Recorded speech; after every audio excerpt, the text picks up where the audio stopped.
For centuries, Taiwan's history was overshadowed by the louder voices of empires on the mainland and beyond. Yet this small island has seen a remarkable succession of rulers. Dutch merchants fortified its coasts. Spanish priests raised crosses in the north. Ming and Qing officials extended imperial claims. Japanese generals enforced their empire. And in modern times, democratic leaders have forged a new path for its people. Few places on Earth have been ruled by so many powers in so short a time. But Taiwan's story is not only one of shifting flags.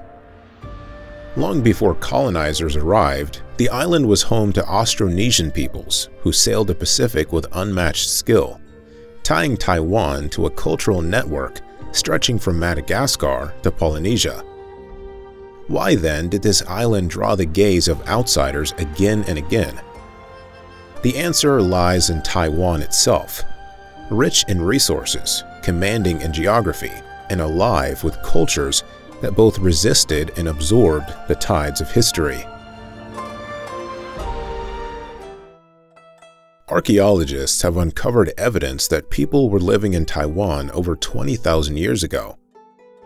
The oldest sites show chipped stone tools used by early hunter-gatherers, hinting at a way of life focused on foraging and survival in a rich island environment.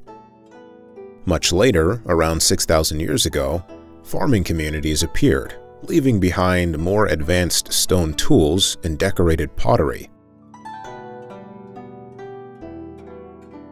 These Neolithic cultures marked a transition from simple survival to permanent villages, where agriculture, fishing, and animal domestication supported larger populations. Fields of millet and rice sustained them, and these communities shaped Taiwan into a source for cultural traditions that spread far beyond its shores.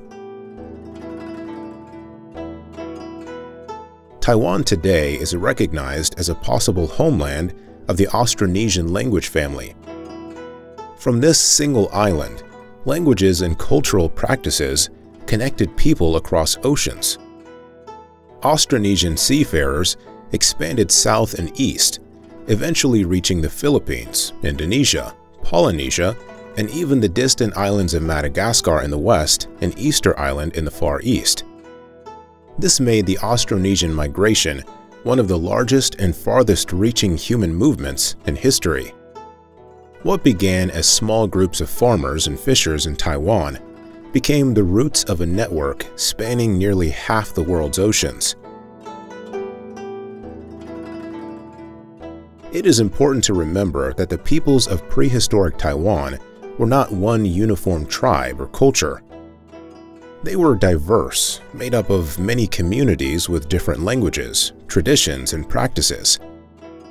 Some focused on farming and lived in settled villages, while others combined hunting and fishing with agriculture. They crafted tools suited to their environment and passed down oral traditions that preserved their history long before writing arrived. When outsiders later encountered the island, they encountered not just a single people, but a wide range of societies. Navigation and boat building were central skills for these Austronesian communities. Archaeological finds, combined with linguistic studies, show that they were expert sailors. Their knowledge allowed them to cross large stretches of open sea at a time when few other peoples dared to leave sight of land. Canoes and outrigger boats carried families, goods, and traditions across vast distances. These voyages were not accidents, but deliberate journeys guided by an understanding of winds, currents, and stars. Without Taiwan's early seafarers, the settlement of the Pacific Islands as we know it would never have taken place. Some scholars have argued that Taiwan represents the Ur-Heimat, or original homeland of the Austronesian language family. This means that Indonesia, Polynesia, parts of Southeast Asia, and even island groups thousands of miles away can trace their linguistic heritage back to Taiwan. That claim places Taiwan at the center of one of the greatest narratives in human prehistory, the spread of language, culture, and community across two oceans. The evidence is embedded in language itself, where roots and sounds connect words in Madagascar to those in Taiwan, despite the immense distance between them. Despite the island's relatively small size, Taiwan's people were linked to a migration that transformed distant lands and shaped identities still alive today. From ancient pottery dug out of caves to the languages still spoken across the Pacific, traces of these early islanders remain visible. The story of Taiwan's first inhabitants is not only about survival on one piece of land, but about a human expansion that carried traditions thousands of miles away. When we look across Polynesia, Micronesia, and Southeast Asia, we are, in many ways, still looking back toward ancient Taiwan. In 1624, the Dutch East India Company, often called the VOC, established its main foothold in southern Taiwan. They chose the area near modern-day Tainan, where they built Fort Zeelandia. The site was ideal for their ambitions because it connected sea routes between China, Japan, and Southeast Asia. The VOC was not only a trading company, but also a powerful organization with authority to govern territories in the name of the Dutch Republic.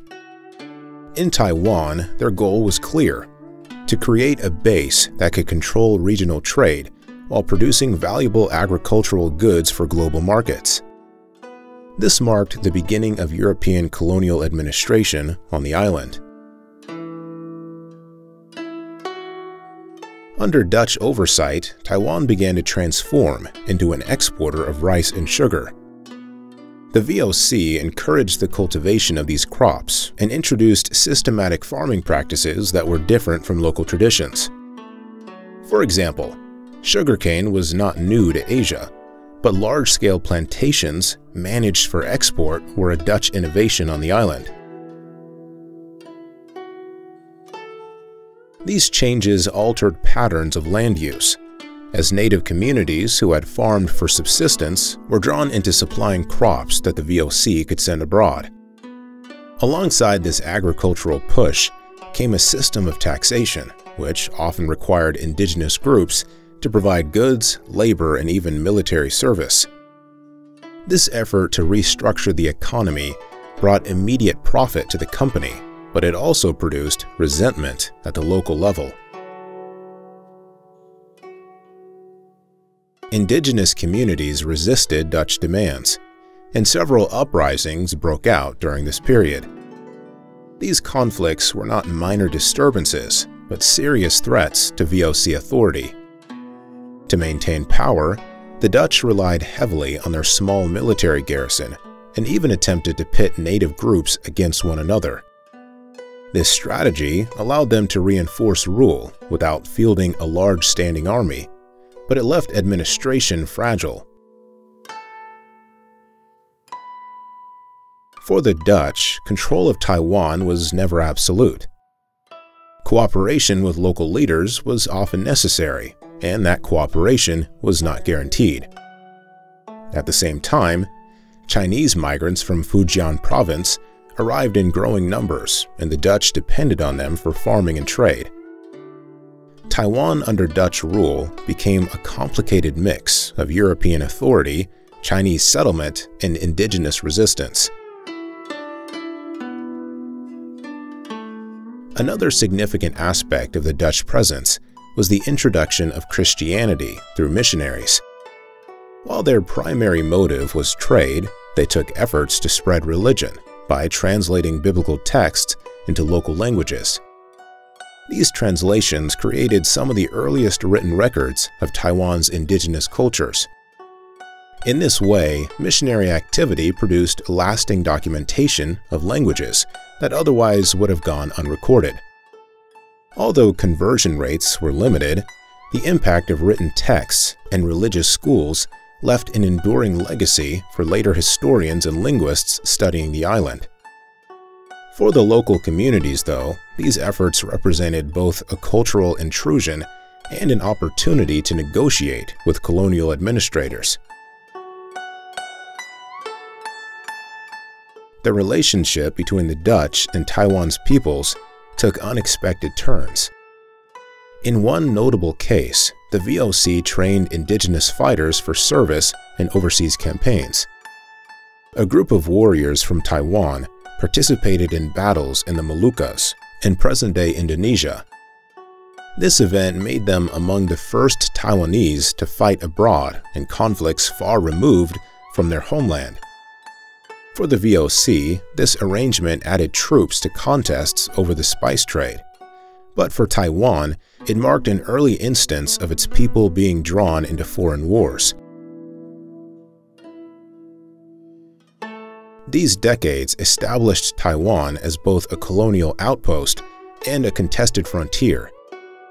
The VOC claimed authority, yet resistance and negotiation persisted at every level. The Dutch period would last only until the mid-17th century, but in that brief time, the island was drawn into the currents of global trade, religion, and shifting power structures that left marks long after the Dutch surrendered their hold. When the Dutch established themselves in southern Taiwan, another European empire soon moved to counter their influence. In 1626, Spanish forces sailed north and built their first stronghold at Keelung, where they raised Fort San Salvador overlooking the harbor. Not long after, they established a second garrison upriver at Tamsui, constructing Fort Santo Domingo. Their presence in northern Taiwan was never about the island itself, but about its position along the trade lanes that connected Manila in the Philippines with China and Japan. Spain had already turned Manila into a hub of the Pacific, and controlling waters around Taiwan meant protecting that trade from rival Europeans. Spanish ambitions carried three major goals. First, they wanted to safeguard shipping between Manila and the Asian mainland by denying the Dutch access to northern Taiwan. Second, they viewed the island as a potential launch point for missionary activity aimed at converting local communities to Catholicism. Third, and perhaps most important for their economy, they hoped Taiwan could serve as a bridge for commerce with Ming China and with Japan, whose silver was in high demand. These motives reflected the broader Spanish strategy in Asia, a blend of economic control, military defense, and religious expansion. Unlike the Dutch colony in the south, the Spanish outposts never grew into profitable stations. Supplies were inconsistent because Manila lay hundreds of kilometers to the south, and the Spanish administration there struggled to devote resources to a distant northern harbor. Their forts were modest compared to Zealandia, and their troops were too few to defend large areas beyond the immediate strongholds. At the same time, they faced resistance from indigenous groups unfamiliar with and often hostile to foreign authority. Skirmishes with local inhabitants, added to the constant threat of Dutch incursions, kept Spanish control insecure. Even their ties with China remained minimal, as Chinese merchants preferred trading through more established networks where the Dutch were already active. Still, missionaries pursued their mission with dedication. Friars who accompanied the soldiers worked among indigenous villages, spreading Catholic teachings and attempting to establish a base for further conversion. Some groups did accept baptism, and the Spanish introduced schools and churches where possible. However, unlike the Dutch, who invested more heavily in translating native languages and creating written records, the Spanish legacy in this field left fewer lasting traces. Their influence remained limited in both number of converts and long-term cultural impact, especially once their rule ended abruptly after only 16 years. The confrontation that determined the fate of their position came in 1642. The Dutch, determined to eliminate Iberian competition from Taiwan, sent enough forces to northern harbors and besieged the Spanish garrisons. Outnumbered and poorly supplied, the Spanish could not withstand the assault. Keelung and Tamsui fell, and the soldiers returned to Manila, leaving the north to Dutch rule. With that campaign, Spanish Taiwan ended almost as quickly as it had begun. What resulted was a unified Dutch control over most of the island, cementing their dominance for the next 2 decades, until challenged by Koxinga's forces. During their short stay, the Spanish introduced one curious feature to Taiwan's economy. They circulated silver coins that had traveled across the Pacific from New Spain, present-day Mexico, as part of Spain's Manila galleon trade. These coins became currency in markets around northern Taiwan, meaning that Spanish-ruled settlements briefly linked the island's economy to silver shipped from the Americas. In 1662, Taiwan entered a new chapter when Zhang Chenggong, better known in the West as Koxinga, forced the Dutch to surrender Fort Zeelandia. This ended nearly 4 decades of Dutch colonial presence. The siege lasted 9 months and drained both sides, but Koxinga's forces eventually prevailed. His victory marked the first time Taiwan became the seat of a Chinese-style government, establishing the Kingdom of Tungning in the south. The kingdom was meant to serve as a temporary military base, not a permanent home, yet it became a turning point in Taiwan's history. Koxinga was a Ming loyalist, deeply opposed to the rise of the Qing dynasty in China. He envisioned Taiwan as a safe harbor where Ming forces could regroup, train, and plan an eventual reconquest of the mainland. The island's relative isolation gave it defensive advantages, and its fertile soil offered a steady means of support. For Koxinga and his followers, Taiwan was not an endpoint, but a launching pad. They saw it as a frontier stronghold that could keep their cause intact while much of China was absorbed by the Qing. One of Koxinga's first moves was to expand migration from the Chinese mainland, primarily from Fujian province. Thousands of settlers were brought to Taiwan, many of them peasants searching for new land. These migrants introduced systems of farming that allowed for large-scale cultivation of rice and sugar. Irrigation methods improved, and new dikes and canals were constructed to sustain agriculture. Villages expanded around these farming areas, shifting Taiwan's demographics and strengthening its connection to southern China. Local cultures began mixing with Han Chinese traditions, reshaping society in ways that persisted long after the fall of the Tungning regime. Yet this bold project did not last beyond Koxinga's own lifetime. Only a few months after his victory, he died suddenly, leaving the kingdom in the hands of his son, Zheng Jing. Zheng Jing attempted to continue his father's mission, ruling Taiwan while still proclaiming loyalty to the Ming. During his administration, trade with Japan and Southeast Asia helped finance the government, but military campaigns against the Qing met with little success. Internal factionalism also weakened cohesion. The dream of returning to the mainland gradually faded as the Tungning leadership struggled to balance survival on Taiwan with ambitious but unrealistic plans of reconquest.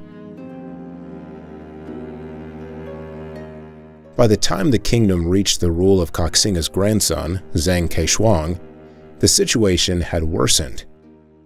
Qing naval power expanded, and their interest in Taiwan grew as they moved to remove potential rivals once and for all.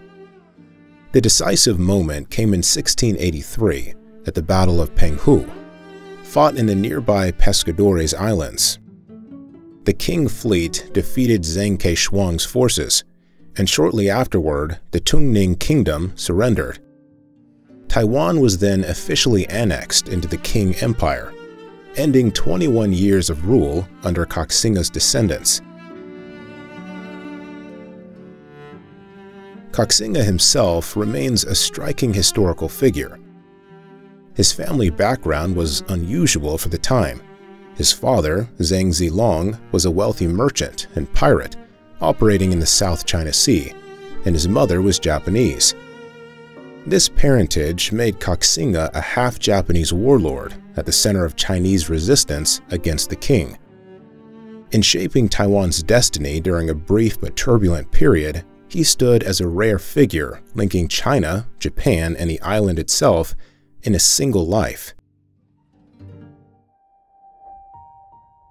When the Qing dynasty subdued Zheng Keishuang's forces in 1683, they formally brought Taiwan into their empire. Yet the Qing rulers viewed the island with suspicion rather than enthusiasm. To them, Taiwan was a remote and unstable frontier, a place costly to manage and far from the political core of China. Administratively, the island was placed under Fujian Province, which allowed the central government to limit its attention and delegate control to officials posted across the strait.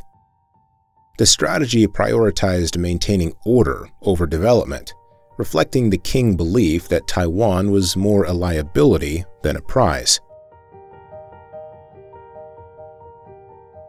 Early Qing policy attempted to prevent large-scale settlement. They feared that unchecked migration would strain resources, ignite disputes with indigenous communities, and spark challenges to official authority. In practice, these restrictions were inconsistently enforced. Fishing boats, trade vessels, and farming families continued to stream across the Taiwan Strait, many seeking land denied to them on the crowded Fujian coast. By the early 18th century, migration had already changed Taiwan's demographic balance, as tens of thousands of Han Chinese settlers established villages, farms, and trade networks. This influx placed immense pressure on indigenous groups, who had long depended on hunting, fishing, and small-scale agriculture. Land disputes escalated as Han settlers fenced territory, diverted water for irrigation, and cut timber that indigenous peoples considered communal. Clashes followed, sometimes escalating into organized violence. The Qing administration, with limited manpower and resources, struggled to mediate these disputes. Officials often sided with migrants, who contributed to economic growth through farming and tax revenue. As a result, indigenous groups were gradually pushed into the island's interior, away from fertile lowlands increasingly dominated by newcomers. What emerged in Taiwan during Qing rule was not a single culture, but a patchwork of communities in competition and negotiation. Han settlers themselves were divided, since most migrants came from Fujian and Guangdong, two regions with their own dialects and traditions. These differences carried into Taiwan, where rival groups sometimes fought for control of villages, waterways, or trade routes. Indigenous communities, meanwhile, resisted through raids, alliances, or demands for recognition. The Qing government attempted to balance these tensions by creating administrative boundaries and stationing troops in hotspots, but they lacked the means to fully integrate the island into imperial structures. Social unrest became a defining feature of the period. Clan feuds, disputes over land, and grievances against official taxes often escalated into organized uprisings. Rebellions were so frequent that Qing officials described Taiwan as unusually volatile. Contemporary phrases captured the situation bluntly. Problems seemed guaranteed to erupt with predictable regularity. These conflicts required expensive military responses, further reinforcing the state's image of Taiwan as a troubled outpost rather than a stable province. Nevertheless, agriculture expanded rapidly. Rice paddies and sugarcane fields spread across the plains, driven by both settler labor and market demand in China and overseas. Ports such as Lukang grew into commercial hubs, channeling goods out of Taiwan to broader regional networks. This created opportunities for upward mobility among migrants who succeeded in farming or trade, yet prosperity was uneven. Many struggled under taxes, banditry, or clan warfare. For indigenous communities, economic change often meant further marginalization, as fertile lands passed into settler hands. By the close of the 18th century, Taiwan had developed into a frontier society defined by constant negotiation among different groups. It was both productive and unstable, promising wealth yet plagued by unrest. The Qing dynasty maintained sovereignty, but its control always relied on compromise, defensive garrisons, and the uneasy cooperation of settlers who brought both growth and rebellion. In this environment, Taiwan's identity as a dynamic yet turbulent borderland was firmly established. In 1887, Taiwan experienced a significant administrative change when the Qing dynasty elevated the island from being a district under Fujian Province to becoming its own province. This move reflected the government's growing recognition that Taiwan was no longer a distant outpost, but a place of increasing strategic and economic importance.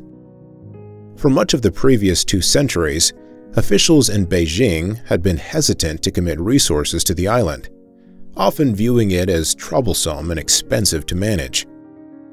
But recent events had shifted this perception, most notably Taiwan's exposure during the Sino-French War.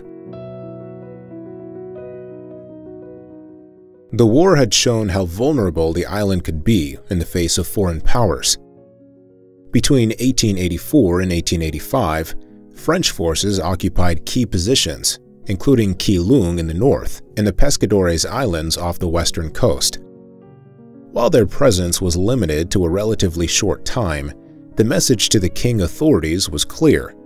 Taiwan needed stronger defenses and better governance if it was to withstand the growing presence of European navies in East Asia. The shift in status to a full province aimed to address this vulnerability by placing the island under more direct and structured control, rather than leaving it as a neglected frontier.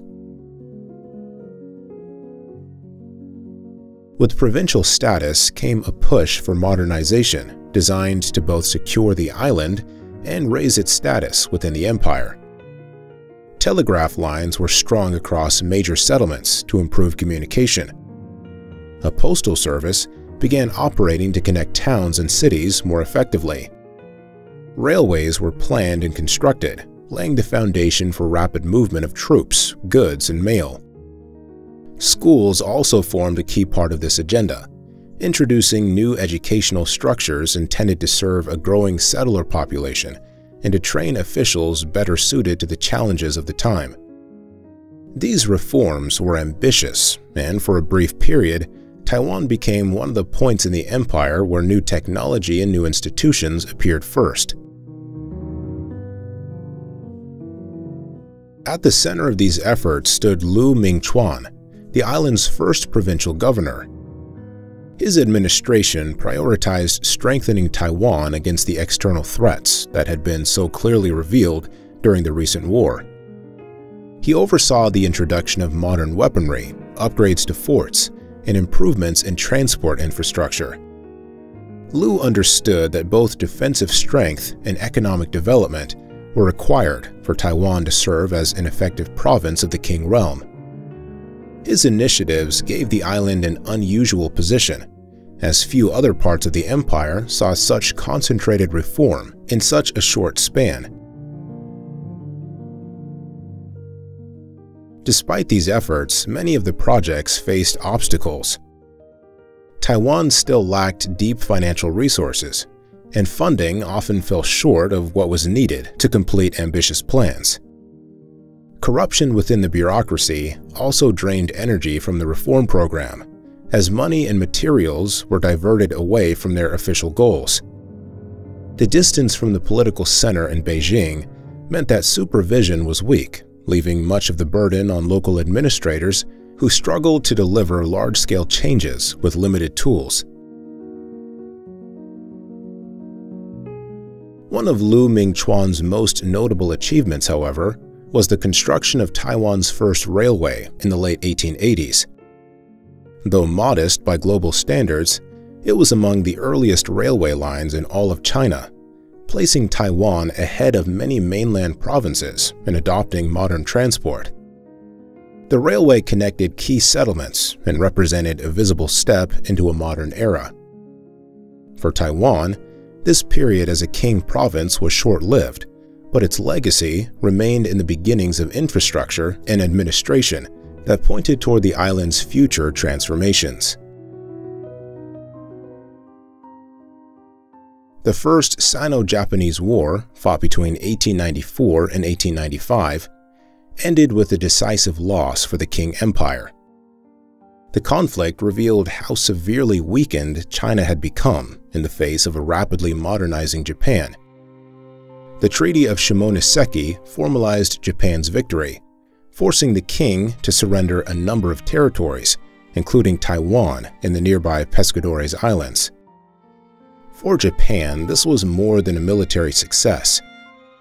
It was a chance to create its first overseas colony, an outward sign that the country had joined the ranks of imperial powers seeking territory across Asia. For Taiwan, however, the treaty marked the beginning of dramatic upheaval. When news of the island's transfer reached Taiwanese elites, reactions were swift and filled with anxiety. Many officials and scholars believed their homeland had simply been discarded by Beijing, abandoned without consultation. In May 1895, they declared a new government, the Republic of Formosa, hoping to resist Japanese rule and rally the people behind local leadership. Though hastily organized, this republic claimed legitimacy as an independent state and even raised a unique flag, featuring a blue tiger on a yellow background. It was an unexpected moment in Taiwan's history when local leaders briefly attempted to chart their own course rather than submit to either Qing or Japanese control. The attempt at independence was short-lived. Japan had no intention of letting a republic stand in the way of its new colonial project. Within weeks, Japanese forces landed on the island and began advancing southward. Skirmishes erupted between Japanese troops and local militias, loyal to the new republic. Resistance was fierce but fragmented, and without the support of a strong central authority or outside allies, the defenders found themselves overwhelmed. Many of the confrontations were uneven, with Japanese forces equipped with modern artillery and rifles, facing opponents armed with outdated weapons. Taiwanese militias, often organized around local gentry or villages, fought bravely but could not resist sustained military pressure. As Japanese troops moved through the island, they secured key ports, towns, and transport routes. The campaign unfolded over the summer and autumn of 1895, steadily dismantling the Republic of Formosa. By late that year, resistance had collapsed and Japanese authority was firmly in place. What began as a hopeful project of independence had lasted only about 5 months, vanishing almost as quickly as it had appeared. The blue tiger flag, once raised with pride, became a historical curiosity, a reminder of an experiment that ended almost as soon as it started. Japan now had control of Taiwan, and with it, a colony meant to demonstrate its new status as a modern empire. Unlike the Qing dynasty, which had long treated the island as a troublesome frontier, Japan intended to fully incorporate Taiwan into its imperial system. It would be governed with direct oversight, modern infrastructure, and long-term development goals.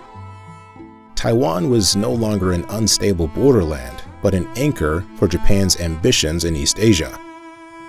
The island's location made it invaluable, positioned as a stepping stone towards Southeast Asia and a platform for projecting power into the Pacific. With this transfer, Taiwan entered an entirely new era. Colonial rule under Japan promised both strict control and sweeping changes. In the eyes of its new rulers, the island was not just territory gained in a treaty, but a laboratory for building an empire. When Japan assumed control of Taiwan in 1895, it did not inherit a peaceful colony. Across the island, armed resistance broke out almost entirely. Former Qing officials, local militias, and indigenous groups opposed the new rulers with guerrilla tactics.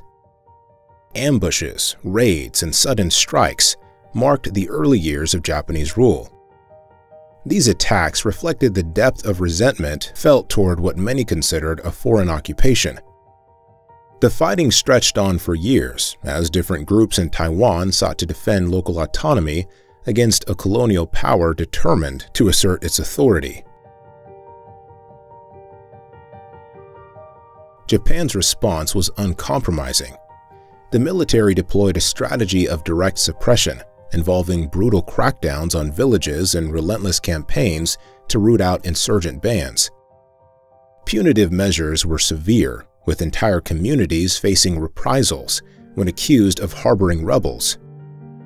Over time, the Japanese army wore down armed resistors, using both overwhelming firepower and extensive networks of spies and informants. By the early 1900s, the most organized opposition had been dismantled. Although smaller outbreaks of unrest continued, the Japanese had effectively pacified the island. The cost in lives was heavy, but the colonial administration now had the stability it needed to begin its larger plans.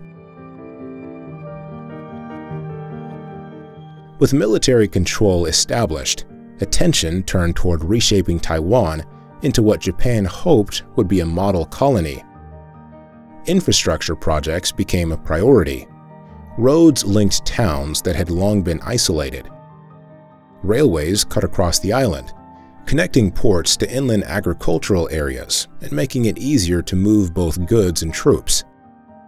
Modern harbors expanded Taiwan's role in international trade, while lighthouses and navigational systems improved maritime safety around the coast. Alongside these transportation changes came the construction of government buildings, hospitals, and schools. The Japanese aimed not only to secure the island, but also to reorganize its economy and society in ways that suited their broader imperial goals. Public health campaigns formed another cornerstone of modernization. Diseases such as malaria and cholera, long endemic to Taiwan, were targeted through vaccination drives and sanitation reforms. Japanese administrators introduced systematic mapping of disease-prone regions and built facilities to support medical care. Drainage projects sought to eliminate mosquito habitats, while new hospitals trained staff to apply updated medical practices. These efforts produced visible results. Mortality rates declined, and communities that had once lived with recurring epidemics began to experience more consistent health conditions. For the Japanese government, this served as evidence of their claim to be bringing modern governance to what they viewed as a previously neglected frontier. Education emerged as both a practical necessity and a tool of assimilation. Schools were established across the island, where instruction emphasized literacy, arithmetic, and technical training. Central to the curriculum, however, was the Japanese language.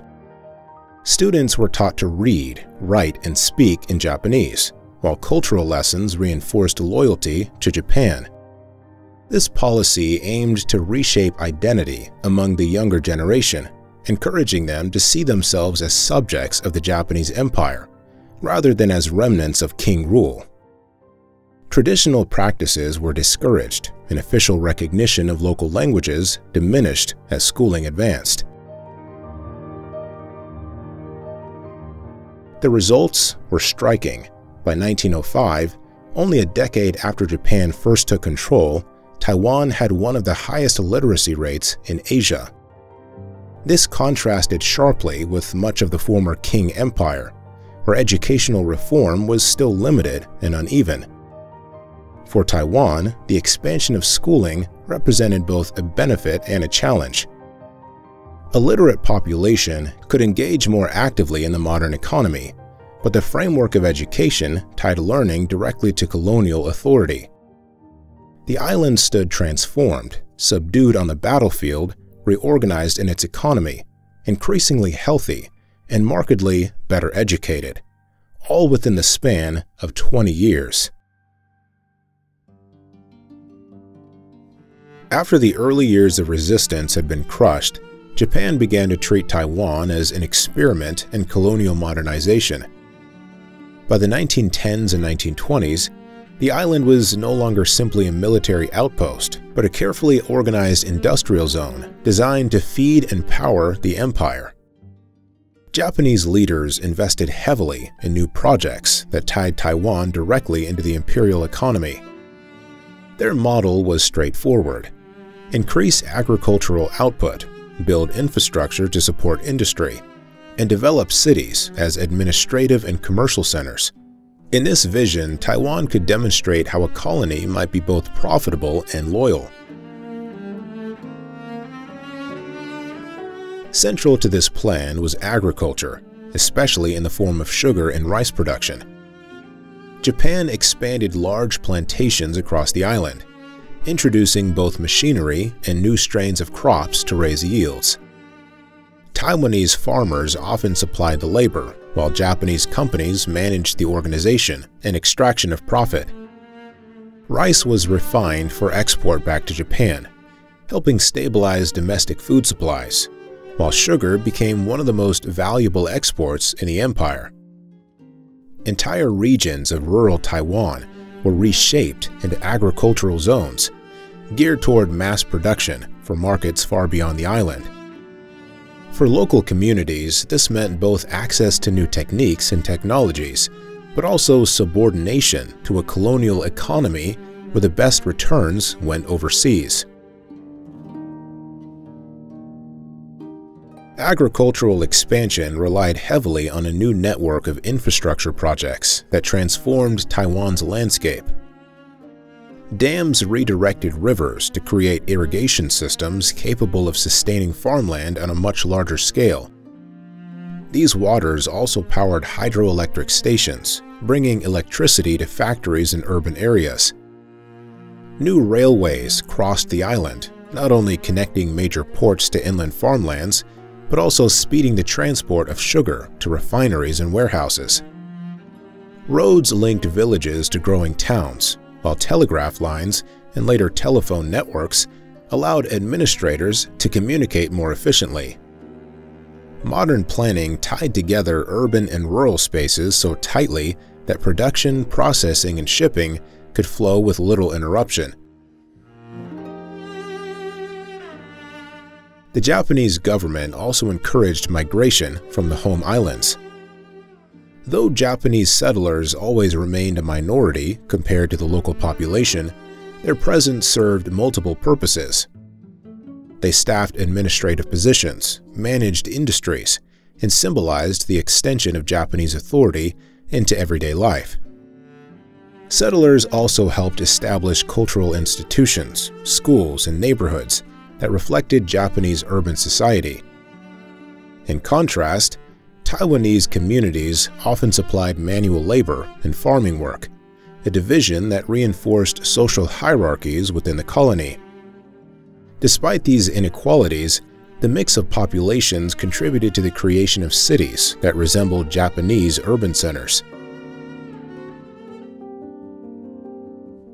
Taipei, already the seat of colonial administration, grew rapidly into a modern capital with government offices, paved boulevards, and cultural institutions.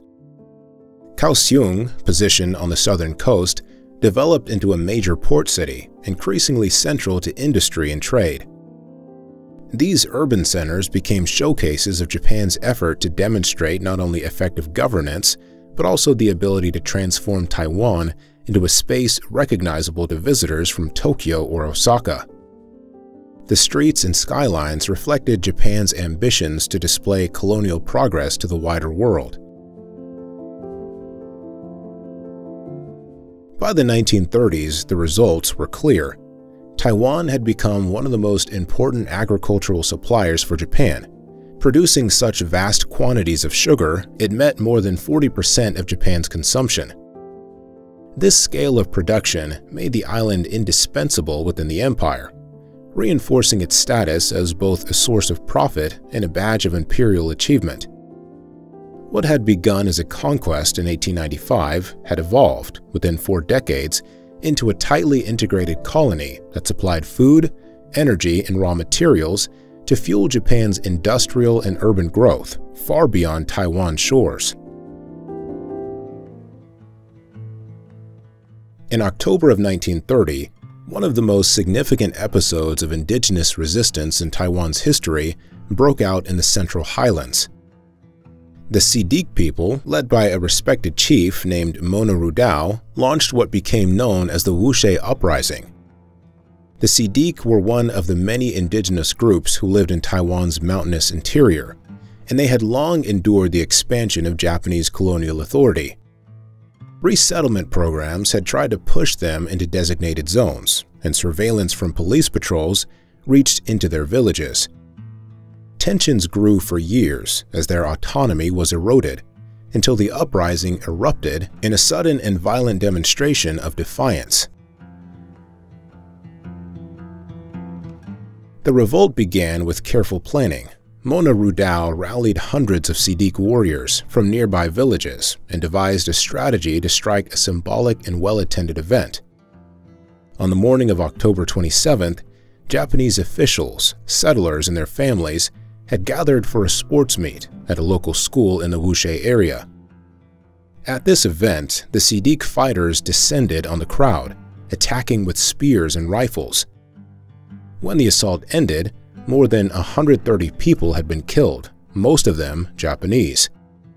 The attack shocked colonial authorities and revealed how deep resistance still ran among Taiwan's indigenous peoples, even decades after Japanese militarization of the island had supposedly secured control.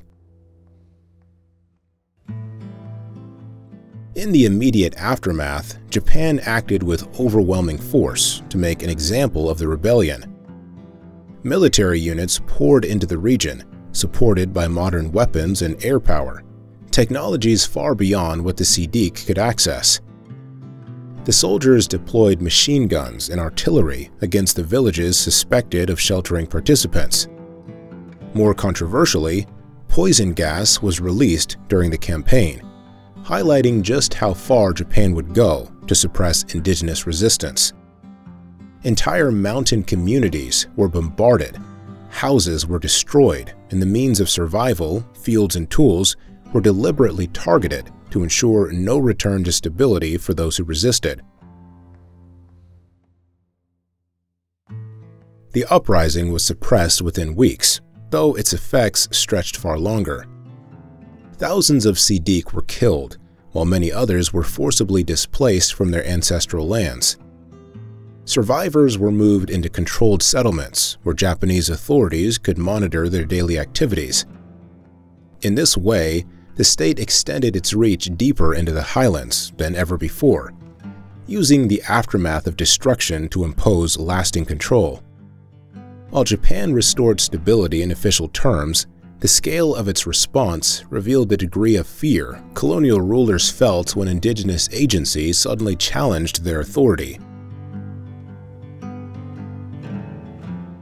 Despite the crushing defeat, the Wuxie Uprising held enduring meaning for indigenous identity in Taiwan. Mona Rudao and his warriors became symbols of resistance against domination, remembered as people who had fought even when the odds were impossible. In later decades, as Taiwan re-examined its history, this rebellion came to represent both tragedy and pride within the narrative of indigenous persistence on the island. It highlighted how colonial power relentlessly reshaped indigenous lives, but could never eliminate the memory of those who resisted. Decades later, the story reached global audiences through film. In 2011, the historical drama Warriors of the Rainbow, Sidik Bale, retold the events of the uprising. Produced on a scale never before seen in Taiwan, it became the country's most expensive film at the time. Its release underscored how an event that once symbolized resistance in the mountains had transformed into a cultural landmark, inspiring new generations to reflect on the struggles faced by Taiwan's First Peoples. When full-scale war broke out between Japan and China in 1937, Taiwan quickly shifted from being a colonial showcase to playing a direct role in Japan's war machine. Positioned so close to the Chinese coast, the island served as a vital staging ground for military campaigns across the Taiwan Strait. Ports in cities like Kaohsiung and Keelung became busy hubs where Japanese warships gathered supplies before heading to battlefronts. At the same time, airfields on the island allowed planes to reach Chinese targets in a matter of hours. What began as an ambitious industrial colony was now an essential military rear base, and every aspect of life in Taiwan was shaped by that reality. Factories across the island rapidly retooled their production. Textile plants that had once produced clothes for both local residents and export markets began churning out uniforms destined for soldiers on the mainland. Workshops that had specialized in agricultural machinery were tasked with building parts of military vehicles. Even small-scale industries were redirected into supporting Japan's war effort. Sugar refineries and rice mills, long central to Taiwan's economy, saw large portions of their output redirected to fuel the empire rather than feed local households. This shift placed heavy pressure on ordinary Taiwanese, who were drawn into a war economy that left little choice but participation. Assimilation also intensified. The Japanese administration had already promoted language learning and cultural alignment since early colonial days, but under wartime conditions, the process accelerated. The Kominka movement aimed to convert Taiwanese not just into subjects of the Japanese Empire, but into loyal citizens who shared a single identity with the Japanese people. Schools stopped teaching Chinese characters for younger children and doubled down on Japanese-only instruction. Shinto shrines expanded across the island, and families were encouraged to worship the emperor both in public and at home. Adopting Japanese names, an option earlier in the colonial period, became heavily pushed as a sign of loyalty. Through everyday rituals and state propaganda, Taiwan's population was asked to erase older cultural ties and embrace a Japanese national identity. Military service brought this assimilation to its most personal level. At first, Taiwanese men were recruited voluntarily into auxiliary roles such as transportation, communication, or working in logistics. But by the early 1940s, as the war expanded into the Pacific, the system hardened into conscription. Thousands of young men were pressed into the Navy and the Army. Living far from their homes, they wore Japanese uniforms, followed Japanese commands, and looked toward battlefields scattered across Asia and the Pacific. Many never returned. Their participation created complicated legacies for families, especially in cases where men found themselves in direct conflict with Allied forces that included future liberators of Taiwan. For those who stayed behind, the war came closer with each passing year. Allied bombardments eventually reached the island, and industrial centers became prime targets. Raids pounded Kaohsiung, leveling factories and damaging harbors. The capital, Taipei, also suffered under heavy attacks, disrupting transport and killing civilians.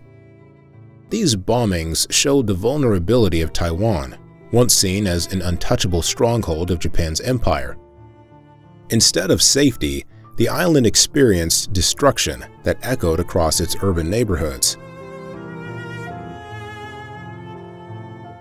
Scattered far from home, some Taiwanese soldiers fought alongside Japanese units in distant campaigns, enduring combat not only in China, but also in Okinawa and the Philippines. Their presence on such front lines tied the island even more closely to Japan's war. Families back in Taiwan listened to reports, knowing their sons might be fighting thousands of miles away under another nation's flag, uncertain whether they served willingly or under compulsion. It was a reminder that Taiwan's population, despite years of colonial rule, continued to navigate a dual existence, caught between identities and demanded loyalties. By the time Japan's empire began to crumble in 1945, the people of Taiwan had endured 8 years of an exhausting mobilization. The war left cities scarred, industries wrecked, and thousands of lives disrupted, either by service abroad or by the chaos of surviving under bombardment. Yet even in the turmoil, traces of the assimilation campaign and the wartime economy lingered, setting conditions that would shape Taiwan's dramatic transition in the next phase of its history. When Japan finally surrendered in August 1945, the political map of East Asia shifted almost overnight. For Taiwan, this meant that after half a century under Japanese colonial control, the island was handed to the Republic of China. On October 25, 1945, a formal ceremony marked the transfer of power in Taipei. That day became remembered by officials as Retrocession Day, signaling Taiwan's supposed return to Chinese administration. Large crowds gathered, waving flags and watching representatives from Chiang Kai-shek's government accept Taiwan into the Republic. Many locals greeted the moment with enthusiasm. After 50 years of colonial rule, they imagined that life under a Chinese government might bring a renewed sense of cultural kinship and national belonging. Families who had long preserved memories of their ancestral ties to Fujian or Guangdong now saw the chance to connect with the mainland once again. The early months following the ceremony carried a strong sense of anticipation. People expected reforms that would improve their lives.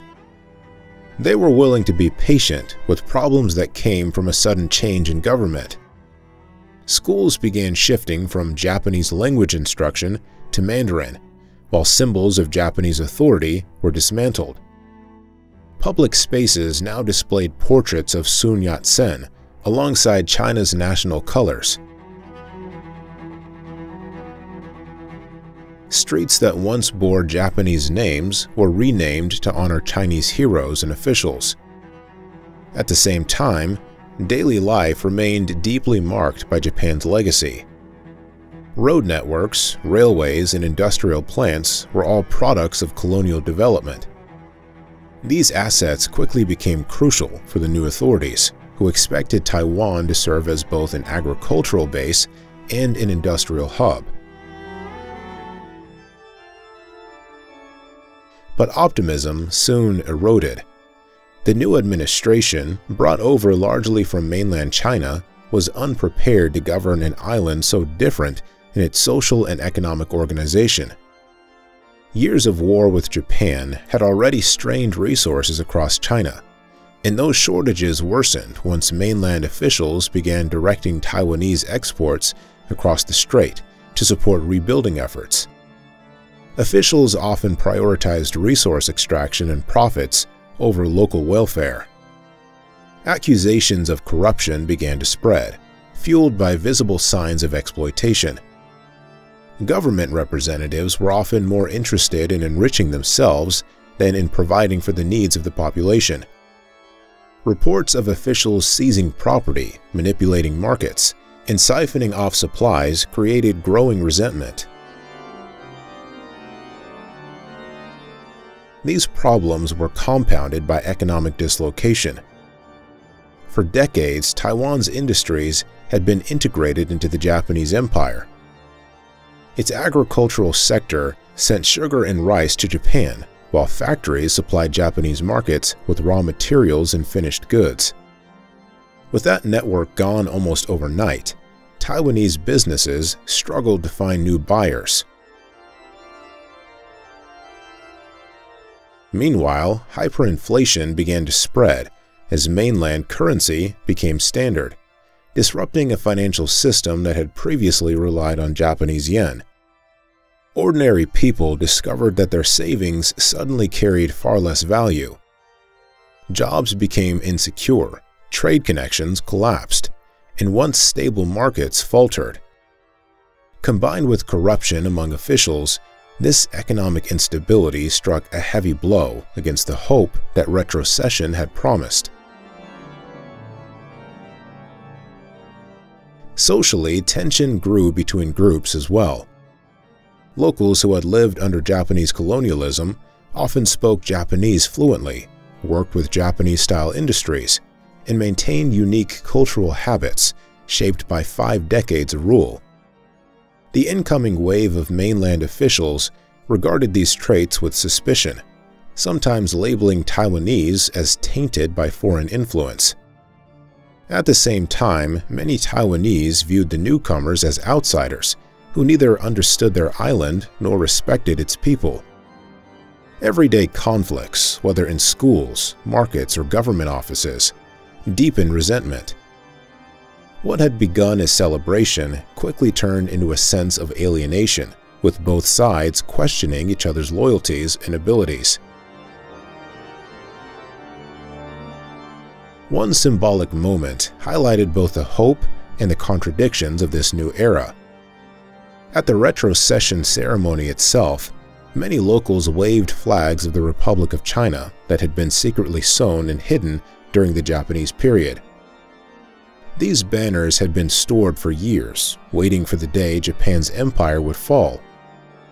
To the people displaying them, the act symbolized loyalty and the survival of an identity that had never fully disappeared. Yet the months that followed showed that while flags could represent aspirations, governing a society required more than symbolic gestures. Taiwan had rejoined China in name, but the practical challenges of mismanagement and mistrust were already creating tensions that would soon erupt into deeper conflict. On the evening of February 27, 1947, a group of government agents in Taipei confronted a widow who supported herself by selling contraband cigarettes. When she resisted, the agents assaulted her and fired shots into the watching crowd. One bystander was struck and killed. News of the incident spread quickly through the city, and by the following morning, demonstrators filled the streets, demanding justice for the woman and accountability from the authorities. What began as anger over a single act of brutality soon escalated into island-wide unrest, driven by long-standing resentment toward the new regime. In Taipei and other cities, protesters took over government buildings, broadcast their grievances over radio stations, and called for reforms. Their goals ranged from redressing corruption to improving food distribution and economic management. In many parts of the island, local committees formed as citizens attempted to establish order in the absence of trusted leadership.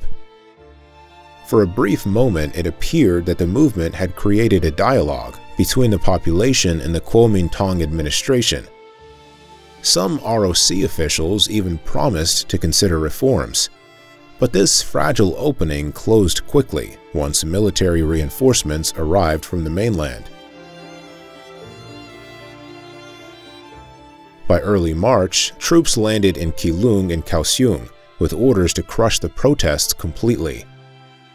Soldiers moved through towns and cities, executing suspected leaders and arresting thousands of others. Entire neighborhoods saw men dragged from their homes, accused of being rebels or hooligans. Estimates of the death toll vary widely, but thousands of civilians were killed within weeks. The violence not only silenced demonstrations, but also undermined any lingering hope that locals could expect responsive governance from the new rulers. The February 28th incident, or 228, became a watershed moment of trauma and mistrust. In the years that followed, this mistrust deepened into systematic repression. The Kuomintang declared martial law, initially justified as a measure against communist infiltration, but it quickly expanded into a broad campaign that targeted political dissent of nearly every form. This period came to be known as the White Terror. Under martial law, free speech was curtailed, publications were censored, and discussions of government misconduct became dangerous. Citizens who once hoped for self-rule found themselves instead under constant surveillance. Tens of thousands of people were targeted. Some were accused of harboring communist sympathies, others of organizing labor movements or questioning central authority. Many were imprisoned in facilities such as Green Island, where detainees endured years of confinement and indoctrination. Interrogations often involved torture to extract confessions, while military courts delivered swift and harsh verdicts with little evidence required. Academic figures, students, and lawyers were among those executed, leaving behind families who carried the stigma of being connected to traitors. The impact reached into everyday society as well, since ordinary people grew cautious about what they said, even in private conversation, for fear that a careless remark could be reported. This environment shaped Taiwan's political culture for decades.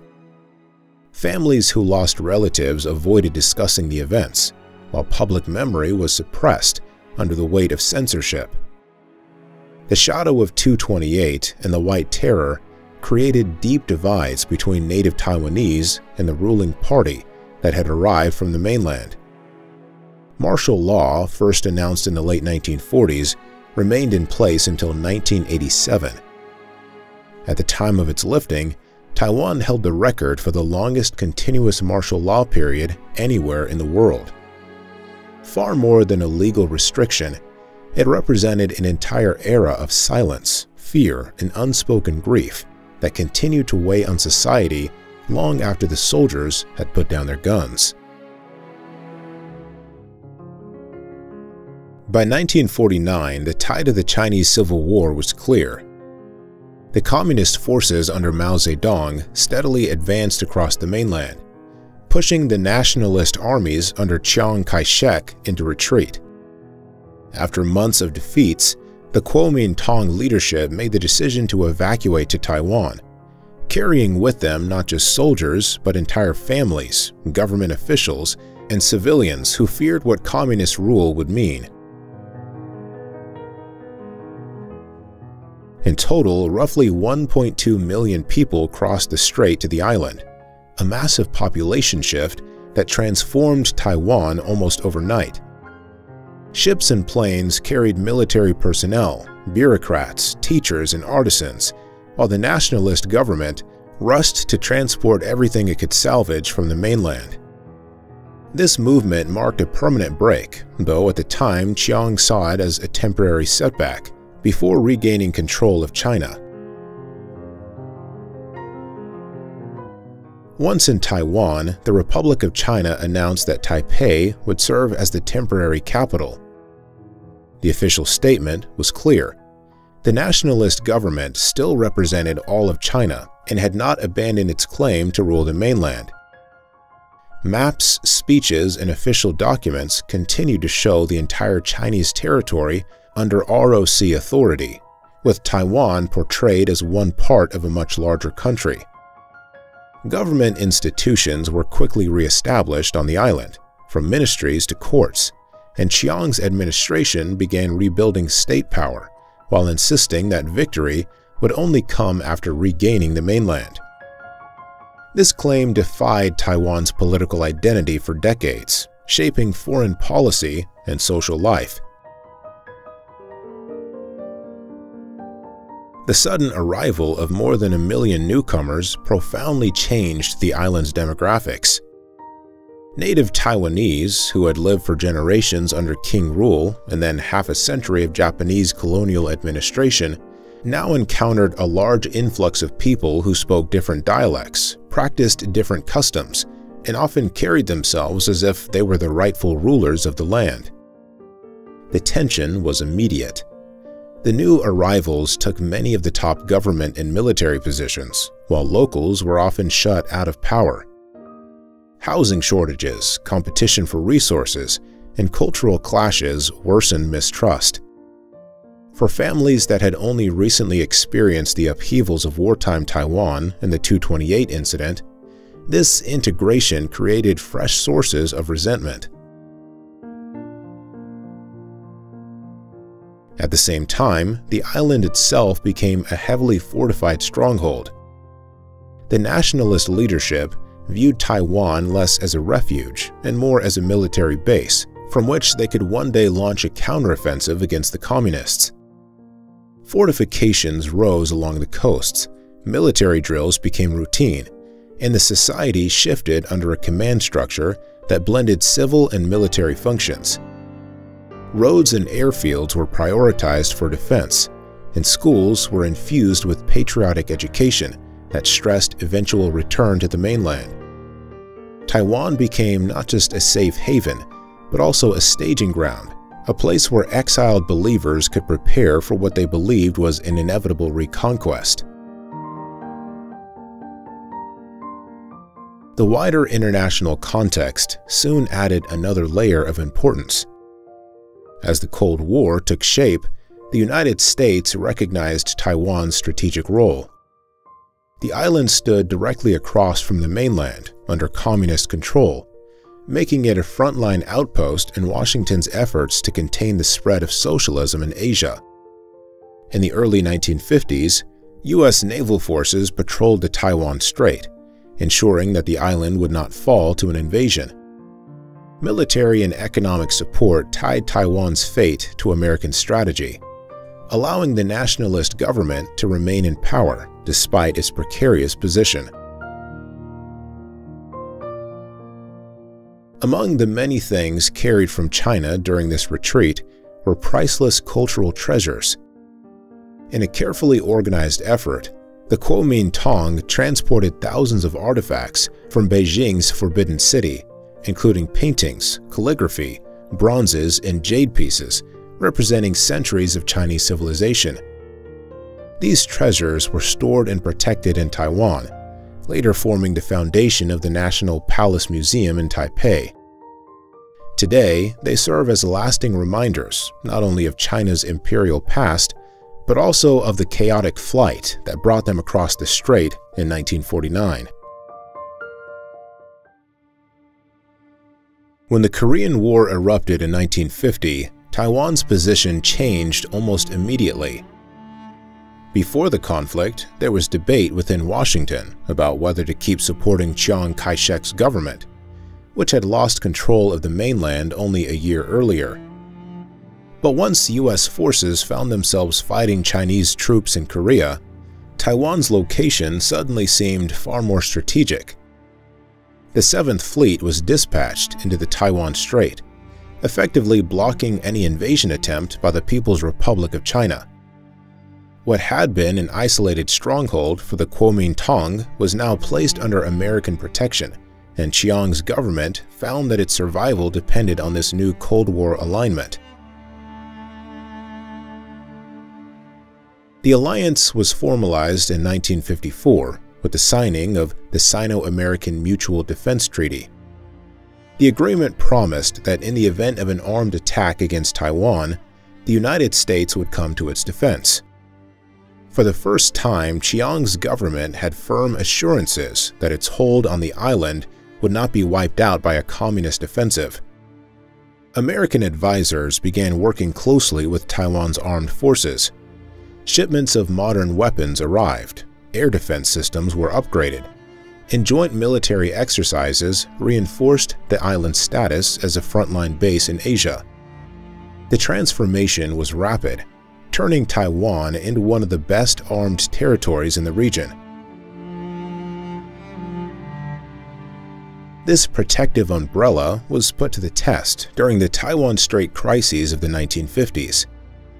The first crisis broke out in 1954 when the People's Liberation Army shelled islands controlled by the Republic of China near the coast of Fujian, including Kinmen and Matsu. The artillery exchanges escalated, and Washington responded by moving its naval forces into position, signaling that the offshore islands were included in its defense commitments. A tense standoff followed, but ultimately the bombardment subsided. Just a few years later, in 1958, the second crisis erupted with even more intense shelling across the strait. Once again, U.S. military backing, this time including supply runs to besieged garrisons, kept the islands in nationalist hands. These clashes underscored both the vulnerability of Taiwan's position and the determination of the United States to prevent any communist victory in the area. While American support provided security from external threats, it also entrenched domestic authoritarianism.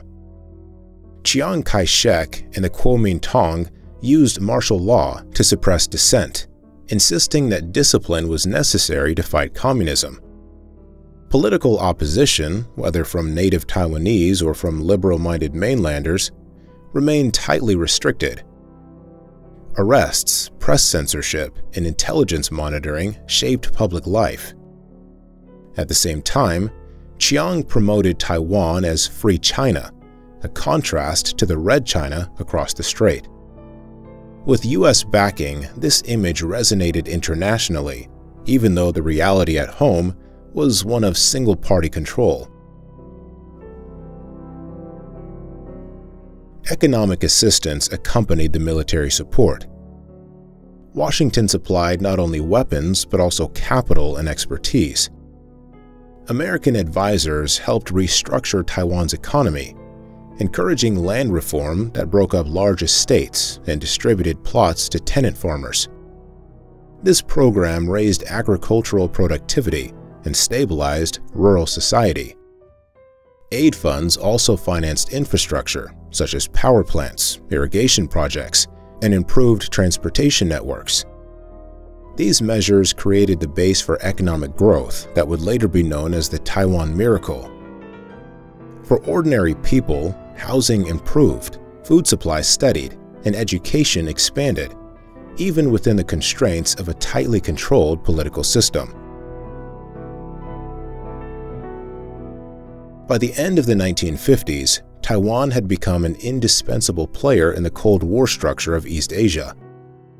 The heavy American presence was so pronounced that people in Taipei began to joke that the city felt like an unsinkable aircraft carrier, permanently stationed in the Pacific. U.S. forces rotated through the island, military planes filled its airports, and naval vessels frequently called at its harbors. Both allies recognized Taiwan's geography gave it outsized importance, standing as a shield between the Pacific and the communist mainland. What began as a retreat in 1949 had hardened into a lasting frontline role, one that came with both security and new complexities for its people. In the early 1960s, Taiwan stood on a fragile foundation. The island was still under martial law, but a series of land reforms carried out in the previous decade began to reshape the countryside. Large estates were broken up, and tenant farmers were given ownership of the land they worked. This reduced inequality and increased agricultural productivity, giving rural families stability while also freeing up capital that would flow into other sectors. With U.S. financial aid still bolstering Taiwan's economy, the government had the resources to launch programs aimed at modernization. This marked the beginning of the island's transformation from an agrarian society into an emerging industrial hub.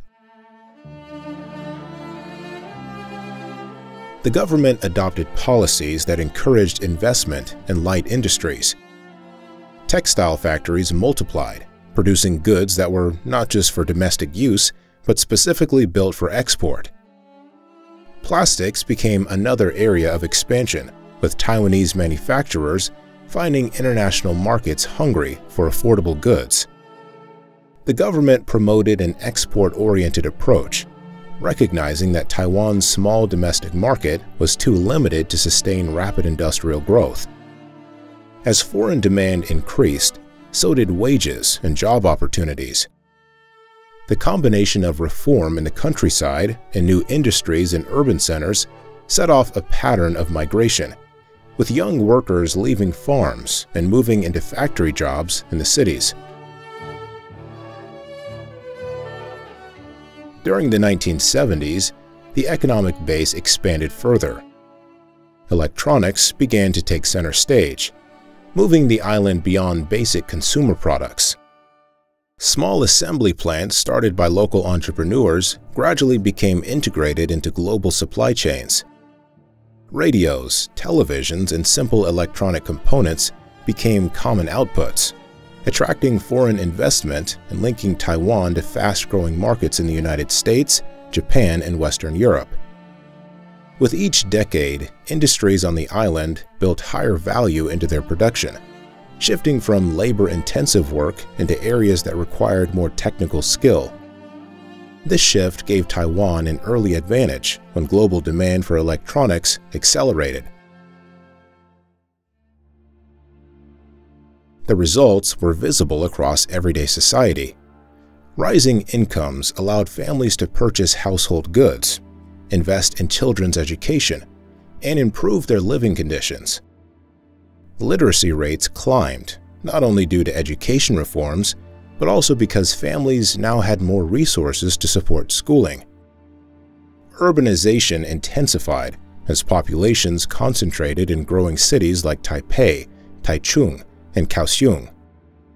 Apartment complexes, bus lines, and public utilities expanded to keep pace with the migrating workforce. The rapid rise of a middle class gave society a new shape, one that valued stability but also started demanding more say in governance. Although the island still lived under one-party rule, living standards improved to levels unthinkable just a generation earlier. A key factor in sustaining growth was the establishment of specialized industrial zones designed to connect research with manufacturing. The most famous example is Hsinchu Science Park, founded in 1980. This site brought together universities, government planners, and private industry, creating the foundation for Taiwan's emergence as a technology leader. Semiconductor production, computer components, and information technology firms gradually clustered there, turning what had once been farmland into one of the world's most important centers for high-tech development. The park represented a deliberate strategy to leap from an economy based on exports of low-cost goods to one competing on innovation and advanced manufacturing. By the 1980s, Taiwan's economic record stood alongside those of Hong Kong, Singapore, and South Korea. Together, they were called the Four Asian Tigers, a label that reflected their high growth rates and ability to industrialize at extraordinary speed. Taiwan's journey from a poor agrarian island under authoritarian control to a manufacturing powerhouse highlighted the impact of calculated reforms and global integration. For citizens who had endured decades of scarcity and repression, the transformation opened possibilities previously unimaginable, proving that political limits could not entirely contain an economic revolution. In 1971, Taiwan's position in the world order changed dramatically. That year, the United Nations General Assembly voted to transfer China's seat from the Republic of China in Taipei to the People's Republic of China in Beijing. This decision did not just alter the nameplate at the UN table, it removed Taiwan's access to one of the most influential international organizations and signaled a shift in global consensus. For over 2 decades, Taipei had represented China in the UN, even holding a permanent position on the Security Council. The vote stripped away that platform and left the Republic of China without representation at the United Nations at all. The consequences were immediate. Losing the UN seat meant more than just the absence of a voice in debates. It symbolized the weakening of international recognition, as governments began reevaluating their diplomatic ties. While many nations had maintained formal relations with Taipei, the UN decision accelerated a wave of switches toward Beijing. Country after country shifted allegiance, recognizing the People's Republic as the sole legitimate representative of China. For Taiwan, this created a new isolation, as embassies in Taipei closed and delegations packed up their offices. At the height of this transformation, Taiwan went from being recognized by most of the world to finding only a shrinking circle of formal allies. Yet isolation did not mean disappearance. Taiwan sought to preserve relationships through informal channels. Trade offices replaced embassies, and cultural exchanges continued outside the structures of formal diplomacy. These methods created a system of unofficial representation, allowing Taipei to keep ties alive with countries that no longer recognized it diplomatically. Leaders in Taiwan carefully emphasized economic cooperation, banking on the island's growing export strength to remain relevant. The strategy kept connections open, even if official recognition was no longer possible. Over time, this model became a framework that still defines much of Taiwan's international presence today. The loss of the seat also influenced politics within the island. For decades, the Kuomintang had justified its rule through the claim that it spoke for all of China. The UN decision exposed how fragile that claim now appeared in global diplomacy. The government in Taipei still insisted that it was the legitimate China, but its smaller pool of international supporters contrasted sharply with earlier years of broad recognition. Within Taiwan, people began to question what it meant to be represented abroad.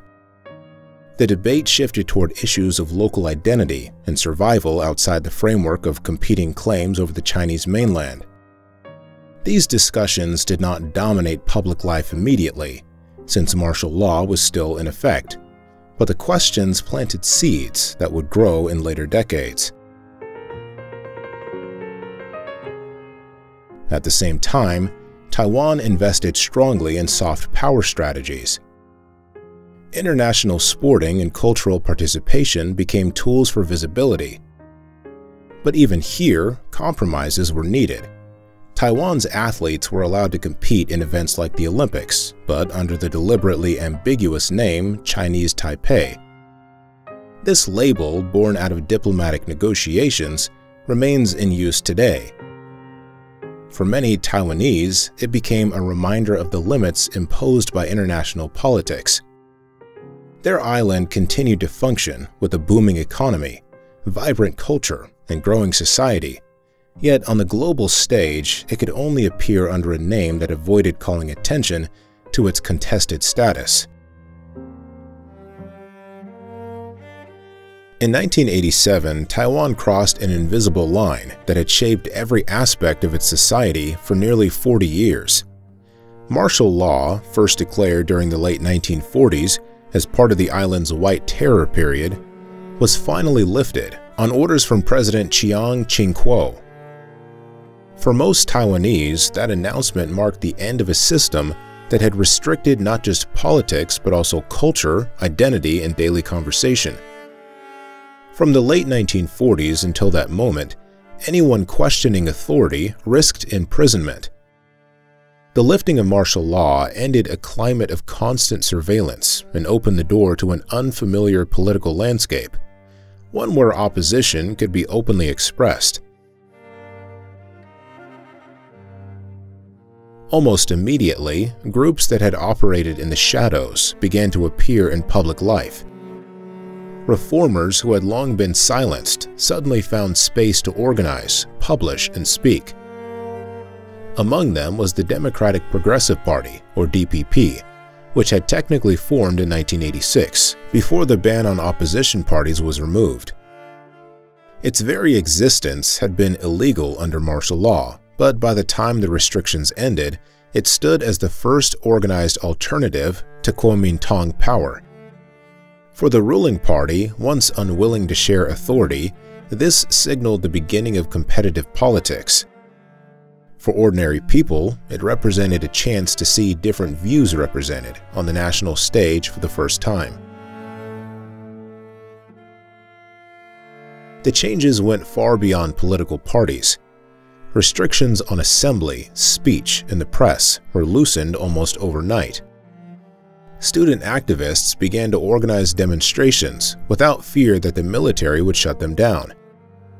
Religious and cultural groups, some of which had been monitored for decades, now revived rituals and traditions that had been carefully muted under one-party rule. Public debate shifted quickly from whispers in private homes to loud conversations in open forums. Taiwanese society, which had built habits of silence, began experimenting with what genuine speech and association looked like in practice. This opening allowed marginalized voices to gain recognition.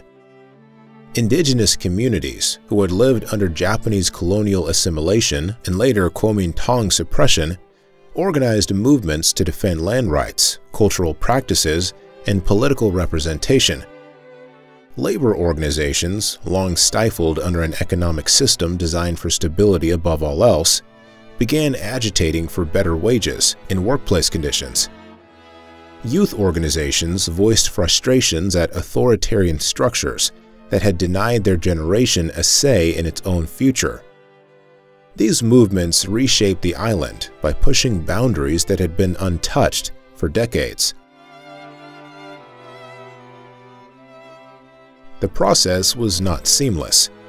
Generations of censorship had left gaps in political experience, and structures of repression did not vanish in a single year.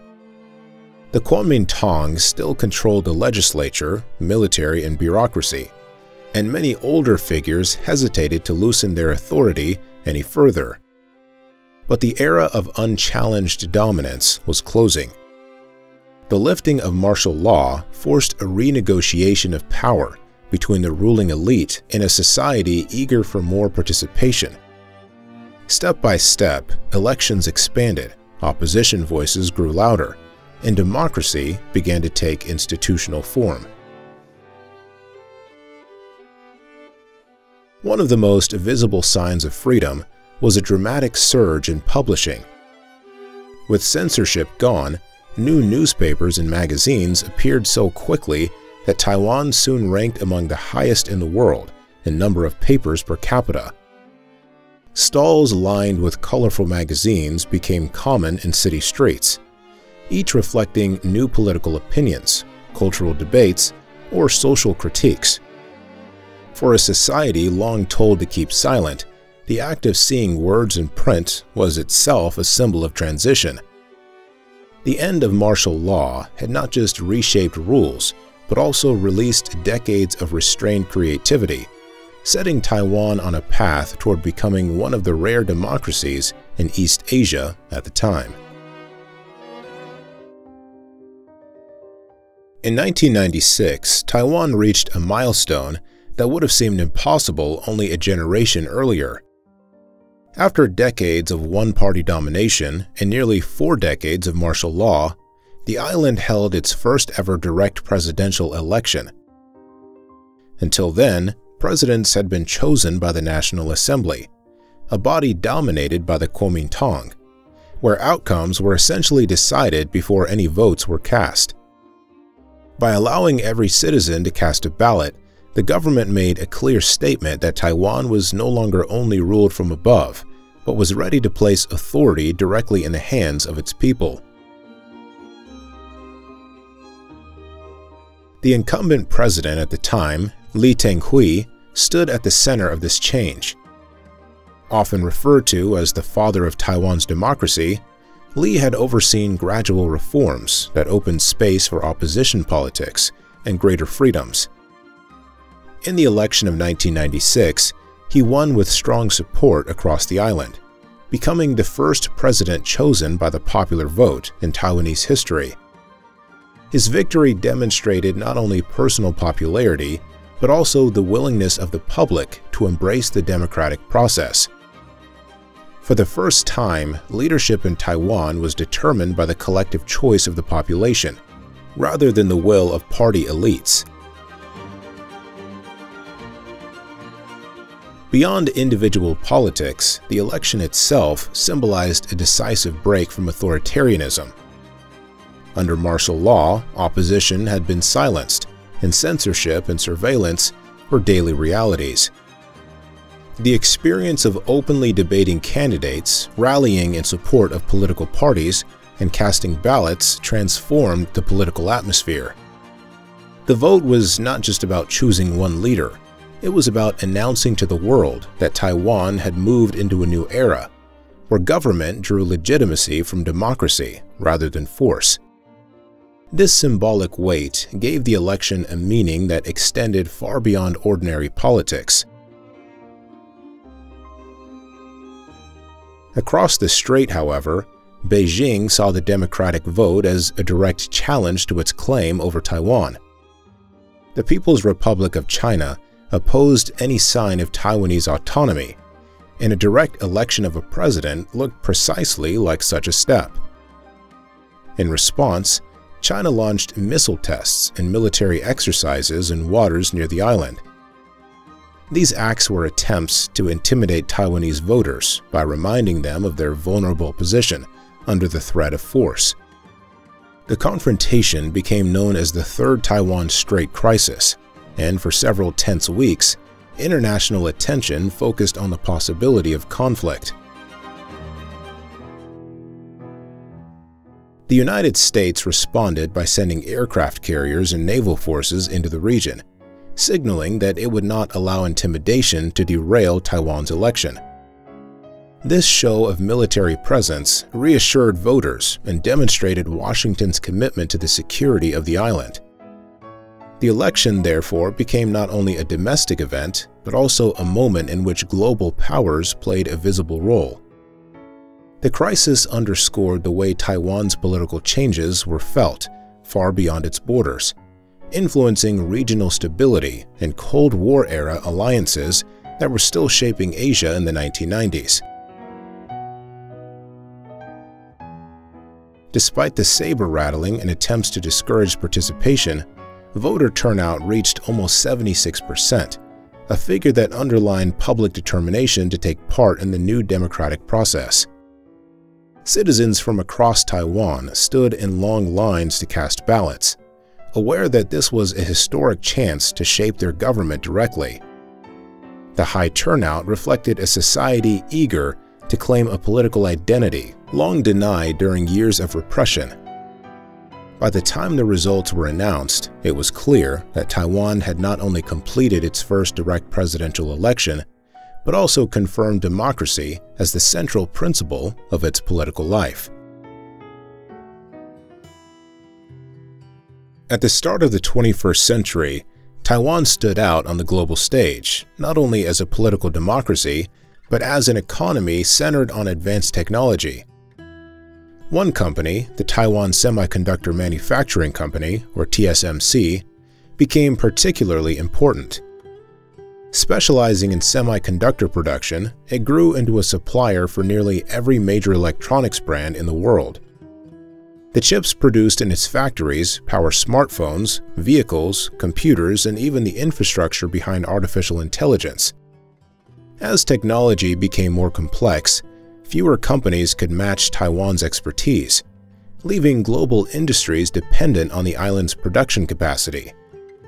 This economic role gave Taiwan influence that went beyond its limited diplomatic recognition, tying its stability directly to the functioning of world markets.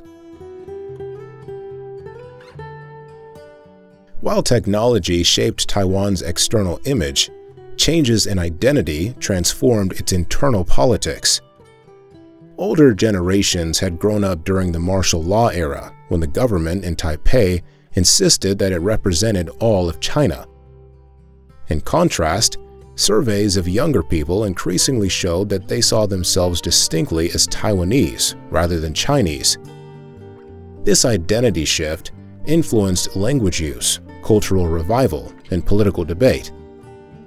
Schools emphasized Taiwanese history and literature alongside traditional Chinese culture, strengthening the sense of a separate trajectory. The development of a society that felt strongly local challenged earlier assumptions and fueled demands for governments that reflected that distinct identity. A defining political moment came in 2000, when the opposition Democratic Progressive Party won the presidency.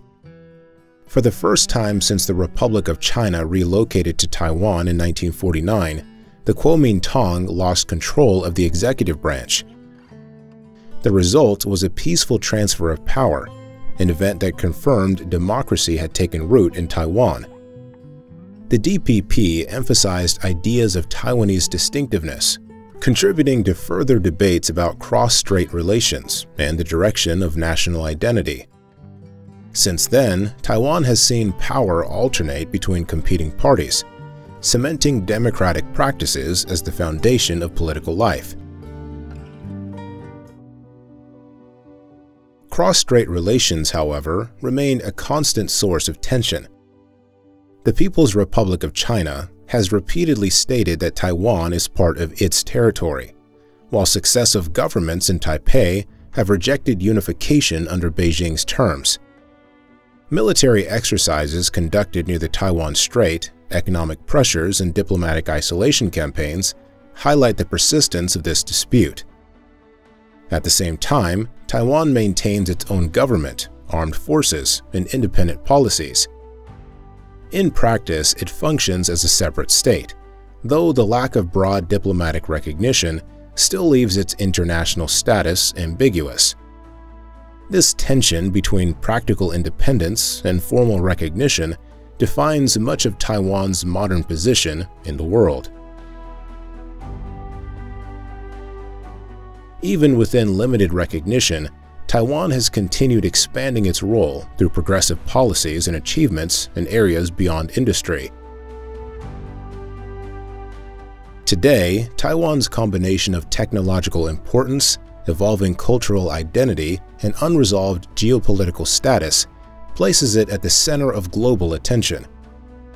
Its story in the modern era is one of resilience under pressure and innovation under constraint, showing how a relatively small island can exert influence far beyond its borders. Taiwan's history is full of turning points, each reshaping the island's place in the world. From early Austronesian migrations to Japanese colonial rule, from authoritarian control to democratic reform, its trajectory has been one of constant change and adaptation. These transformations reveal a society that has resisted, rebuilt, and redefined itself across centuries. If you enjoyed this journey through Taiwan's past, make sure to hit that subscribe button, give this video a like, and turn on the notification bell so you don't miss the next chapter in history.